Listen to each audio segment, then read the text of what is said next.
하나님 말씀 로마서 12장 1절과 2절의 말씀입니다. 우리 한번 한 목소리로 합독해 보겠습니다. 로마서 12장 1절과 2절입니다. 시작. 그러므로 형제들아, 내가 하나님의 모든 자비하심으로 너희를 권하노니 너희 몸을 하나님이 기뻐하시는 거룩한 산 제물로 드리라. 이는 너희가 드릴 영적 예배니라. 너희는 이 세대를 본받지 말고 오직 마음을 새롭게 함으로 변화를 받아 하나님의 선하시고 기뻐하시고 온전하신 뜻이 무엇인지 분별하도록 하라. 아멘. 우리가 살고 있는 지구에 72억 명이 넘는 인구가 살고 있다고 합니다. 어제 우리 인천에서 끝난 아시안게임에서 아시아의 인구가 그 가운데 45억 명이라고 밝힌 것을 보면 확실히 우리가 아시아 선교에 많은 책임을 다해야 되겠다라는 생각을 가지게 됩니다. 수도 없는 사람들이 이 지구에 태어나서 살다가 또 믿은 사람은 천국으로, 예수를 믿지 않은 사람은 지옥으로 돌아갔습니다. 하나님께서는 모든 사람들에게 종교성을 부여했는데 여러분, 이 종교성은 예배를 통해서 표현이 됩니다. 문제는 바른 예배의 대상을 가지고 있는가? 또 바른 예배의 대상을 가지고 있다면 그 예배를 하는 이유와 목적이 무엇인가? 또 예배의 방법은 정확한가? 이런 것들이 중요하지요. 오늘 저는 본문의 말씀을 의거해서 예배드리는 삶이라고 하는 제목으로 말씀을 전하려고 합니다. 먼저 예배의 대상을 다시 한번 살펴보는데 세상에는 참 많은 종교가 있지 않습니까? 그 종교는 나름대로 다 예배의 대상을 가지고 있습니다. 그런데 문제는 우리 기독교 외의 다른 예배는 대상이 잘못됐다는 것이죠. 이사야 42장 8절에 나는 여호와이니 이는 내 이름이라. 나는 내 영광을 다른 자에게, 내 찬송을 우상에게 주지 아니하리라. 그렇게 기록을 했습니다. 예배의 대상을 자연물로 삼는 사람이 있습니다. 하늘의 해나 또 달, 혹은 산이나 바위, 큰 고목나무, 심지어 동물이나 강과 바다와 같은 자연물 앞에 가서 예배하고 비는 사람들을 보게 됩니다. 제가 언급한 이 모든 것들은 다 하나님의 창조물에 불과하지요. 하나님께서 창조한 피조물 가운데 가장 탁월하게 지은 것이 인간입니다. 하나님의 형상대로 지음을 받았고 만물의 영장으로 지음을 받지 않았습니까? 따라서 인간은 그 외 모든 하나님의 창조물에 대해서 다스리고 정복할 영적인 특권을 부여받았습니다. 그런데 다스리고 정복해야 될 대상 앞에 가서 경배의 대상으로 삼는다는 것은 예배의 대상 자체가 잘못 설정된 것이다. 영적인 특권을 버린 것이다. 그 말이죠. 여러 가지 영들을 예배의 대상으로 삼는 사람들이 있습니다. 예를 들면 대표적으로 조상 숭배 같은 것인데 조상들의 영을 통해서 후손들이 축복을 받을 수 있을 것이다. 그런 기대감을 가지고 조상 숭배를 합니다. 거듭 말씀드리지만 우리 조상들은 자신들의 의식주 문제도 해결하지 못하다가 나라를 송두리째 이웃 나라에 갖다 바친 조상들입니다. 이런 조상들이 우리에게 지금에 와서 무슨 복을 줄 수 있다는 말입니까? 여러분, 무당 종교는 세상에는 선신과 악신이 있다.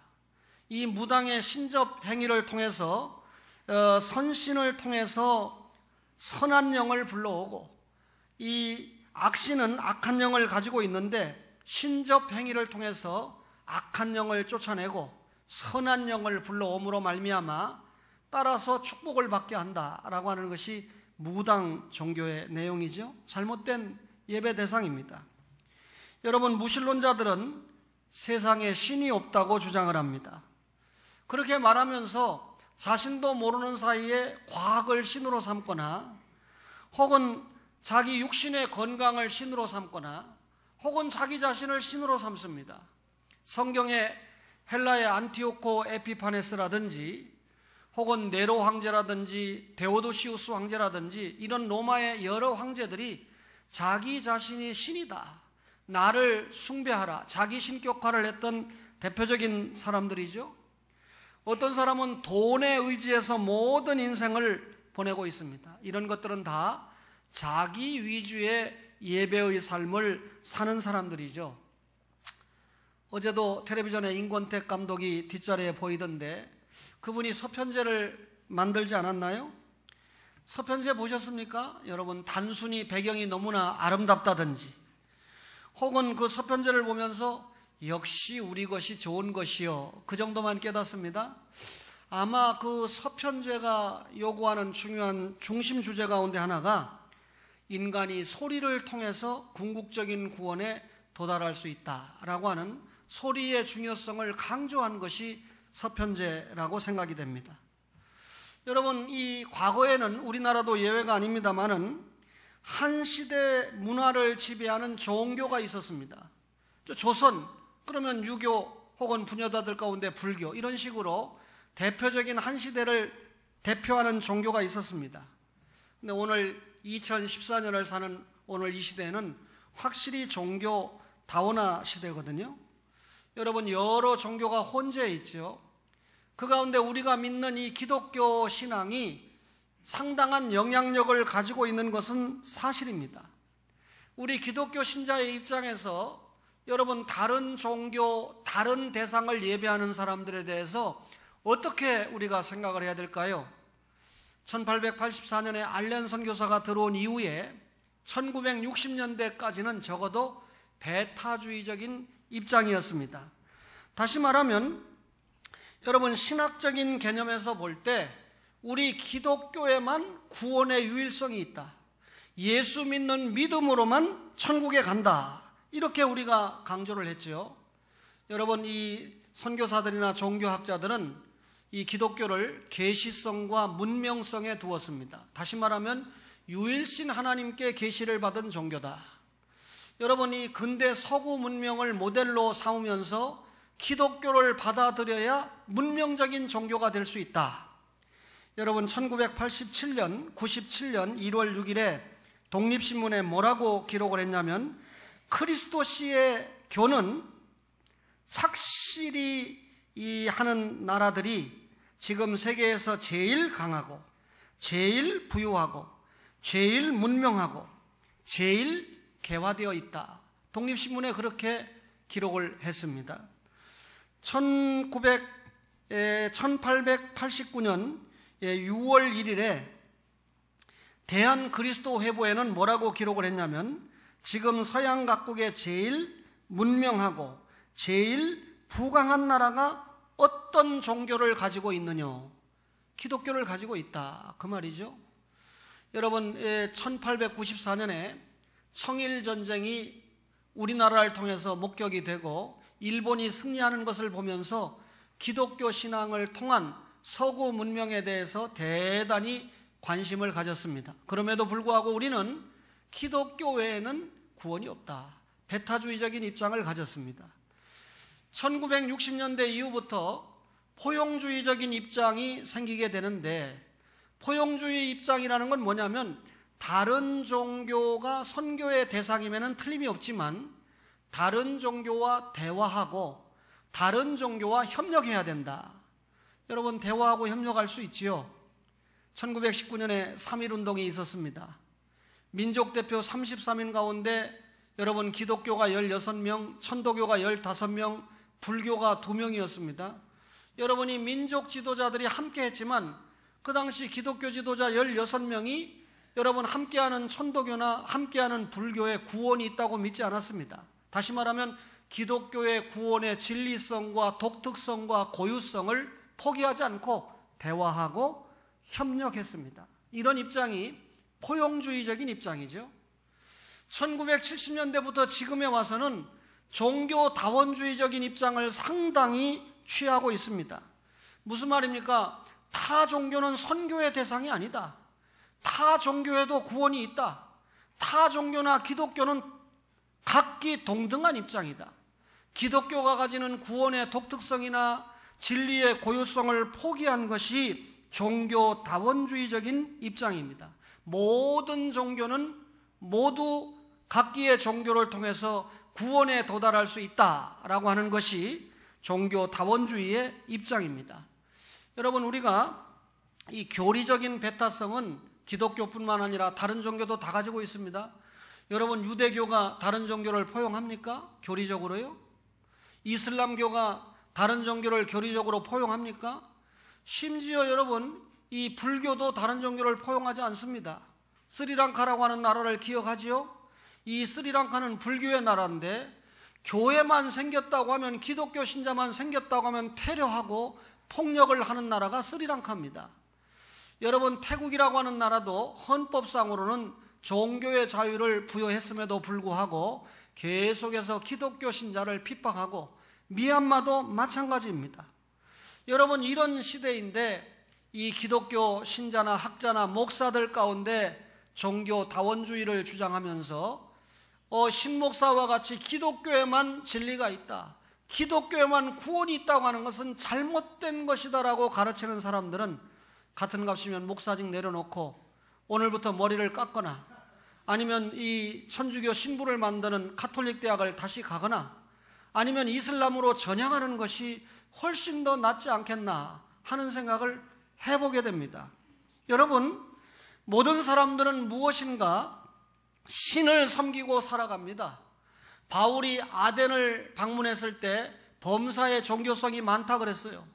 얼마나 많은 신을 섬기는지 아덴 사람들이 자기가 섬기는 신의 이름도 알지 못하고 섬기는 종교성을 보이고 있다 그랬습니다. 여러분, 우리가 참 예배의 대상을 아는 것이 너무나 중대하지 않습니까? 성삼위 하나님을 예배의 대상으로 삼는 여러분과 저가 행복자인 줄로 믿습니다. 참된 예배의 대상은 말 그대로 절대 주권자 하나님이에요. 로마서 11장 36절에 만물이 주에게서 나오고 주로 말미암고 주에게로 돌아갑니다. 여러분, 만물이 주에게서 나왔다. 무슨 말입니까? 만물의 창조자가 하나님이시다. 여러분, 만물의 창조자가 하나님이신데 마지막에 누구까지 창조하셨습니까? 모든 보이는 세계와 보이지 않는 영계까지 창조하신 하나님이 나 자신까지 창조를 하셨다. 그러면 나를 창조하신 그분이 예배 받으시는 게 목적이니까 우리가 창조주 하나님을 예배하는 것이 당연하지요. 주로 말미암고, 이 말은 하나님이 창조하고 방치하시는 게 아니에요. 창조하신 모든 세계를 하나님이 주관하시고 인도하시고 섭리하시고 통치하신다, 그 말이죠. 모든 개인을, 모든 나라를, 심지어 생사화복을 다 하나님이 주장하신다. 그러니 나를 주장하시는 주권자, 통치주, 섭리주 하나님을 섬기는 건 당연하지요. 주에게로 돌아갑니다. 이 말은 하나님이 정하신 기한만큼 여러분과 저를 이 땅에 살게 하셨다가 그 후에는 심판이 있다 그랬습니다. 여러분, 그렇다면 여러분, 예수 믿은 사람을 천국 보내고 그렇지 않은 사람을 지옥 보내고 또 예수님을 어떻게 영접했느냐에 따라서 상급을 부여하시는 그 하나님이 우리의 예배의 대상이 되는 것은 두말할 필요가 없겠지요.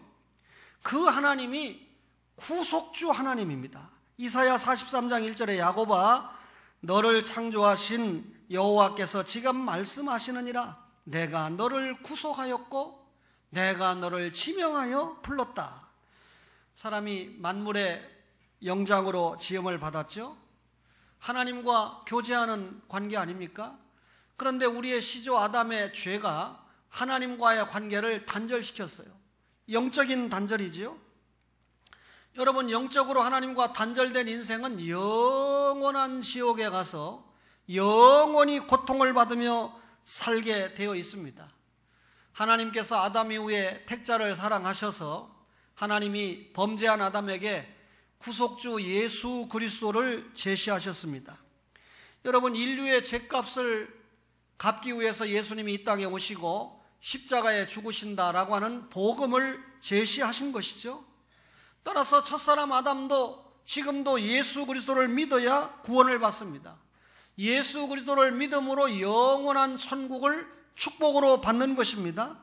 따라서 하나님이 나를 구원하셨다. 그 구원하신 하나님이 예배의 대상인 것은 당연하죠. 지명하여 부르신 하나님입니다. 성령님이 우리를 지명해서 불렀다. 많은 사랑 가운데 우리를 불렀다는 거예요. 용서하세요. 이병찬 씨가 김정기 씨를 안 만났으면 지금도 지옥에서 헤매고 있을 텐데 만나가지고 여러분 주님의 사람이 됐잖아요. 이 정도로 목사가 아는 채 해주는데 주의를 잘 못 지킨다? 이사 필요 없어요. 잠깐이면 끝나는 거예요. 주님 믿고 영원한 행복을 유지해야 되는데 하나님이 우리를 지명해서 불렀어요. 죄 가운데 출생하고 죄 가운데 살고 있는 여러분과 저를 성령 하나님이 지명해서 불렀습니다. 삭개오야 내려오라. 꼼짝 못하고 내려와서 그 주님을 영접하는 절차만 남은 것입니다. 이유는 내가 여리고에 온 것은 아브라함의 잃어버린 자손을 찾아서 왔다. 네가 아브라함의 잃어버린 자손이다. 꼼짝 못하는 겁니다. 하나님이 여러분과 저를 불러서 구원시켜 주시고 지금까지 인도하시고 이 자리에 오게 하셨는데 그 하나님 외에 어떤 대상이 우리의 예배 대상이 어떤 대상이 우리의 가치를 빼앗아갈 대상이 있단 말입니까? 삼위 하나님께만 영과 진리로 예배하는 초원의 가족들 되시기를 바랍니다. 그렇다면 왜 예배를 드려야 되느냐? 여러분 우리가 다양한 물건들을 가지고 있는데 이 물건이 고유 기능을 발휘 못하면 버리지 않습니까? 하나님이 많은 창조물을 만드셨는데 그 가운데 사람을 왜 만드셨어요? 하나님이 그 사람을 통해서 영광을 받기 위해서 사람을 만들지 않았습니까? 그렇다면 우리는 목적적인 삶을 살아야 돼요. 그게 예배입니다. 예배는 인간의 본성을 찾는 것입니다. 하나님이 주신 10계명 가운데 1계명에서 4계명이 대신관계의 계명이죠. 모두 다 예배입니다. 예배의 대상 1계명이죠. 예배의 방법 2계명이죠. 예배의 정신 3계명이죠. 예배의 시간 4계명 아닙니까? 따라서 여러분 우리가 하나님 앞에 바른 예배를 드릴 때 인생이 인생되는 가치를 찾는 것이다. 우리의 본성을 찾는 것이 예배다. 여러분 예배는 인간의 특권이기 때문에 그렇습니다. 많은 피조물 가운데 인간을 가장 우등하게 지었습니다. 여러분 인간보다 열등한 모든 피조물에게 하나님은 절대로 예배의 특권을 부여하지 않았습니다. 오직 여러분과 저에게만 하나님께서 예배의 특권을 허락을 하셨습니다. 따라서 우리가 지금 하나님 앞에 예배하고 있다. 삶의 예배를 드리고 있다. 하나님 앞에 받은 예배의 특권, 영적인 특권을 여지없이 선용하는 것이 되지요. 그러나 여러분 예배가 없는 삶, 잘못된 예배의 대상을 설정하고 예배하는 삶, 이거는 여러분 예배의 특권을 상실하시는 겁니다. 여러분 사람 중에서 하나님의 자녀에게만 허락하신 것이 예배의 특권입니다. 구약적으로 출애굽기 19장 6절에 너희가 내게 대하여 제사장 나라가 된다. 여러분 이스라엘의 12지파 가운데 레위 지파가 제사장 지파 아닙니까? 어림잡아도 여러분 이스라엘 백성 가운데 여러분 10%밖에 안 돼요. 그 가운데 제사장 사명을 감당하는 사람들은 1%도 안 됩니다. 그렇다면 여러분 이 상위 1%가 받은 특권이 예배의 특권이었다. 물론 우리는 지금 다 제사장적 사명을 감당하고 있습니다. 저도 그렇고 여러분도 그렇고요. 따라서 하나님께 나아가서 구약적으로 제사 드리는 특권, 신약적으로 예배의 특권을 하나님께서 우리에게 허락하셨다는 거죠. 이스라엘 백성들이 애굽을 왜 나와야 됩니까? 바로와 모세의 논쟁을 통해서 보니까 내 백성이 광야에서 하나님을 섬길 것이니라. 애굽에서는 하나님 앞에 참된 예배가 될 수 없습니다. 종살이 하니까. 광야로 나와서 자유롭게 하나님 앞에 예배해야 되겠다. 예배의 백성이 되도록 하기 위해서 하나님이 구원을 시킨 겁니다. 여러분과 저가 영적으로 여러분 구원받았습니다. 물론 우리의 육신도 여러분 구원을 받았지요? 우리가 여러분 구원받은 이유가 뭡니까? 하나님이 구원시킨 목적이 뭡니까? 하나님 앞에 예배하기 위함인 줄로 믿습니다. 이스라엘 백성이 잘 먹고 잘 입고 잘 살기 위해서 애굽을 떠난 것이 목적이 아닙니다. 광야에서 예배하기 위해서. 그래서 하나님이 광야에서 성막을 지으라고 명령하시지 않았습니까? 오늘 설교를 듣는 성도님들 가운데 혹 예배의 특권을 상실하신 분이 있습니까? 예배만 드리려고 하면 졸리는 분이 있습니까? 목사의 설교가 귀에 안 들리는 분이 있습니까? 찬양이 은혜가 안 되는 분이 있습니까? 기도에 아멘이 안 되는 분이 있습니까? 영적인 특권을 회복해야 돼요. 예배의 특권을 회복해야 돼요. 예배는 인간의 삶의 목적이기 때문입니다. 이사야 43장 7절에 내 영광을 위하여 창조한 자를 오게 하라. 이사야 43장 21절에 나를 위하여 지었나니 나를 찬송하게 하려 함이니라. 여러분, 인간은요, 다른 피조물과 달리 하나님의 형상을 가지고 지음을 받았습니다. 왜 그렇습니까? 인간이 모든 피조물을 대표해서 하나님께 영광을 돌려드리기 위한 것이 목적입니다. 여러분, 모든 만물보다 우리를 귀중하게 창조를 하신 것은 하나님 앞에 예배하기 위함입니다. 하나님이 엿새 창조가 보기 좋았더라 그랬지요? 여러분, 하나님은 일반적인 피조물 창조해서 여러분 보기에 좋았더라, 얻은 기쁨이 컸어요. 그러나 하나님이 창조물에서 얻는 그 기쁨보다 더 원하는 것이 있는데, 당신의 형상대로 지음받은 인간을 통해서 인격적인 예배, 인격적인 찬양, 인격적인 기도, 이것을 하나님이 더 원하신다, 그 말입니다. 하나님은 자신의 형상을 닮은 사람을 지었습니다. 따라서 사람은 지음받은 대로 하나님께 자신의 삶의 목적을 분명히 하는 것이 축복입니다. 예배하는 것이 의무가 아니고 축복인 줄로 믿습니다. 예배하는 것이 특권인 줄로 믿습니다. 예배는요, 인간의 삶의 가치와 의의가 되기 때문입니다. 사람들은요, 쓸모없는 것을 버리고 불태우게 되어 있습니다. 쓰레기장에 가는 거 다 버리고 태우는 게 목적 아닙니까? 예배가 없는 인간은 쓸데없는 자가 됩니다. 예배가 없는 민족은 하나님 앞에 버리움을 받게 됩니다. 인간의 생명은 예배하기 위해서 연장이 되는 것입니다. 여러분과 저의 가장 큰 사명이 예배라는 거죠. 오늘도 제가 이 예배를 시작하면서 이 장차 이 교회는 이 명균이나 혹은 성훈이 같은 우리 자녀들을 통해서 계승이 되어야 될 교회인데, 이들의 예배를 제가 눈여겨보고 있습니다. 성훈이가 오늘도 불과 2분 지각했어요.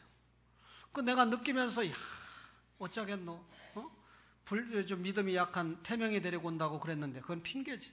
반대로 얘기하면 앞으로 태명이가 교회를 계승해야 되는데, 예배 시간에는 좀 늦어도 되는 거야, 이렇게 딱 인식을 받으면 어떡할꼬? 목사가 걱정이에요. 사랑하는 수원의 가족 여러분, 예배의 방법을 말씀드리겠습니다. 영적인 예배입니다. 여러분, 지난 주간에 영과 진리의 예배를 열심히 설교했습니다. 입술로만 예배하는 거 아니다. 여러분, 마음으로 예배하는 것이다. 형식이나 강압적으로 예배하는 것이 아니다.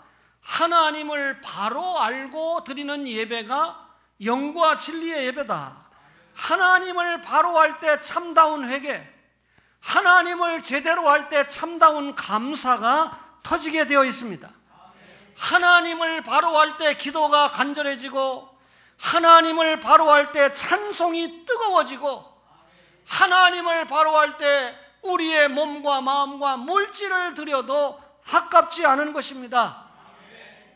여러분, 어떤 예배가 바른 예배이냐? 몸으로 산제사를 드리는 예배입니다. 로마서 12장 1절에 오늘 본문에 읽은 그러므로 형제들아 내가 하나님의 모든 자비하심으로 너희를 권하노니 너희 몸을 하나님이 기뻐하시는 거룩한 산제물로 드리라. 이것이 영적 예배다. 여러분, 아담이 타락하기 전에 에덴 동산에서 진정한 예배를 드렸어요. 타락한 후에 하나님과 관계가 깨지니까 그 하나님의 은혜를 거부한 거 아닙니까? 그러나 아담이 회개한 후에 하나님께 바른 제단을 쌓았습니다. 다시 말하면 회개하고 하나님과 관계, 예배가 회복되었다 그 말이죠. 회복된 예배가 아벨, 노아, 아브라함, 요셉, 모세를 통해서 계속해서 예배 운동이 계승이 된 것입니다. 하나님을 예배하는 삶을 사시다가 예수님도 마지막 십자가에 제물이 되셨던 것입니다. 이 땅에 오신 것이 하나님의 영광을 드러내기 위해서, 완벽한 하나님의 뜻을 실현하기 위해서 이 땅에 오신 분이 예수님 아닙니까? 구약시대에는 예배를 드리기 위해서 수많은 짐승들이 죽었어요. 각을 떠서 제단에 올리고 예배를 드렸습니다. 신약시대에는 예수님이 십자가의 단번 속죄를 통하여 더 이상 짐승이 반복해서 죽을 필요가 없게 되었습니다. 하나님은 날마다 죽는 짐승 대신에 여러분과 저가 몸으로 산제사를 드리기를 원하십니다. 산제사가 뭡니까? 우리의 여러분 죄를 회개하고 상한 심령을 가지고, 회개한 심령을 가지고 하나님 앞에 나오는 예배입니다. 이 예배는 반드시 생활로 나타나야 돼요. 지나간 한 주간 동안에 온갖 죄 다 범하고 신자인지 아닌지 구별되지도 못하는 삶을 살았다가 교회에 올라와서 주님 용서해 주이소, 용서해 주이소 하고 예배를 드린다면 하나님을 기만하는 거죠. 죽은 제사가 아니고 산제사를 드려야 됩니다. 산제사에는 산제물로 드리는 예배입니다. 산제물이 뭡니까? 구약의 구별된 제물을 가지고 하나님 앞에 드렸던 것처럼 여러분과 저가 구별된 삶의 예배의 연장성산에서 하나님께 예배를 드리는 겁니다. 정해진 시간, 정해진 장소에서 이 공적인 예배가 얼마나 중요합니까? 그러나 못지않게 성도의 삶의 예배, 여러분 예배당을 떠나서 하나님이 허락하신 가정과 직장과 일터에서 삶의 예배가 얼마나 중요한가를 우리가 깨닫게 됩니다. 1988년 올림픽에 여러분 탁구에서 우승을 하고 하나님께 영광을 돌린다, 하나님께 감사한다고 말한 두 딸이 있었습니다. 그 중에 하나는 현 씨고 그 중에 하나는 양 씨입니다. 현 씨는 부산 출신이에요. 양 씨는 전북 1위, 지금의 익산 출신이에요.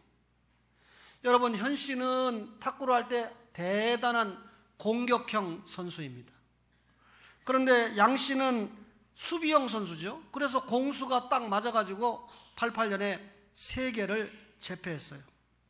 현 씨는 호르몬이 속에서 아주 가난하게 그렇게 자랐습니다. 양 씨는 여러분 전북 익산에서 1위에서 역시 가난한 가정에서 이렇게 자랐습니다. 여러분 이들이 우승을 했습니다. 여러분 부와 영광을 누리게 되죠. 현 씨는 제규어를 타고 다니는데 난 제규어라는 차 처음 알았습니다. 1억 원이 넘는 차라고 합니다. 자기 남편과 아들과 딸, 그러니까 세 사람이 다 지금 현재 미국 유학 중입니다. 그러니까 현 씨가 벌어가지고 남편도 두 아들도 먹여 살리고도 제규어를 타고 다닐 만큼 엄청난 부를 누리는 게 여러분 현실이에요. 사랑하는 아들과 딸들 운동이나 하지. 운동도 못하고 돈도 못 벌으면 예배생활 잘하고 하나님과의 관계를 잘해야 돼요. 여러분 양 씨는요 우승을 하고 난 다음에 결혼을 하고 둘 다 결혼했지요. 사랑하는 남편을 따라서 몽골에 가서 15년 동안 선교사의 부인으로 살면서 자신이 가지고 있는 쟁기인 탁구를 가지고 탁구 선교를 하고 돌아왔어요.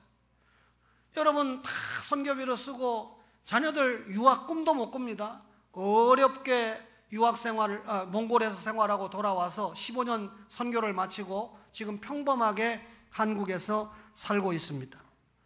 두 사람 다 종교가 기독교입니다. 현 씨는 첫사랑을 잃었다는 거죠. 탁구에서 우승을 하고 분명히 하나님께 영광을 올린다, 하나님께 감사한다 라고 고백했던 딸입니다. 양 씨는 여러분 첫사랑을 유지했다는 뜻이 되겠죠. 다시 말하면 현 씨는 삶의 예배가 없었지만 양 씨는 삶의 예배가 있었다는 뜻이 됩니다. 현 씨는 하나님의 평가에서 아웃이 됐습니다. 사람의 평가에서도 아웃이 됐습니다. 그러나 양 씨는 하나님의 평가에도 아직까지 유효하고 굿이지요. 여러분, 사람의 평가에도 내 생각에는 굿 정도가 아니라 엑셀런트라고 그렇게 생각을 하고 있습니다. 여러분, 이런 간증을 하면서 현 씨는 회개가 필요하다. 아마 억울한 면이 있을지 몰라요. 평상시 신앙생활을 잘하다가 그날만 술을 먹었다는데 남자 대표가 줬으면 진 거지 왜 그게 술 먹는 이유가 됩니까? 또 여러분, 진짜 기독교 신앙을 가졌으면 여러분 후배들에게도 모범이 돼야지. 탁구인으로서 바꿈로 있는 인생들이 얼마나 많은데 저 혼자 부와 여러분 영화를 누리면서 여러분 선교가 되겠어요? 목사들이 바로 가르쳐야 되죠.